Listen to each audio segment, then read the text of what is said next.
Kamberipa, who is currently unemployed despite obtaining an honors degree in industrial psychology 9 years ago, also has 2 certificates in counselling. In 2021, Kamberipa began studying for a diploma in early childhood development with Namcol, but unfortunately had to drop out because of financial constraints. Kamberipa shares that she didn't experience blindness from birth, but started losing her sight because of ongoing eye problems. She mentioned that visually impaired people in the country face discrimination in the job market, leading to underestimation of their abilities. Kamberipa added that they are often overlooked even in jobs where no qualifications are required. People with visually impaired, we are going under I don't know, should I call it discrimination or stigma or being undermined. Because you can go at a certain company, you apply for a job which didn't even need the qualification that you had. Maybe they didn't ask for any qualification or a lower qualification than the one that you have.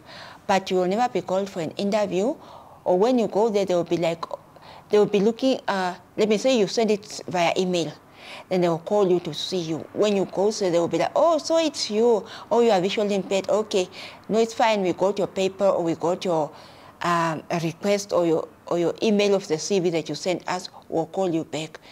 Then you will never be called back again. Once you go back there at some companies, you will find another person already employed there. Kamberipa urges employers to provide feedback to job seekers, as not receiving it is disheartening and leads to hopelessness. She suggests that organizations should aim to employ at least 20% of people with disabilities. People should really look at us, and at least if they have to take 50 people in a company to work for them, let 20% of that 50 be people with disability. Employment Equity Commissioner Odnell Potvils advised people with a disability facing discrimination to file a complaint with the Office of the Ombudsman. In addition, Potvils also noted the ministry's efforts to provide a list of qualified disabled persons to employers. Now, when there is discrimination, which happens a lot, there are a number of options. The first one is a complaint, and then normally we encourage them to raise it with the specific employer. Don't keep quiet, don't be silent. If you feel that the treatment was not correct or the process was not handled correctly, start by raising your complaints.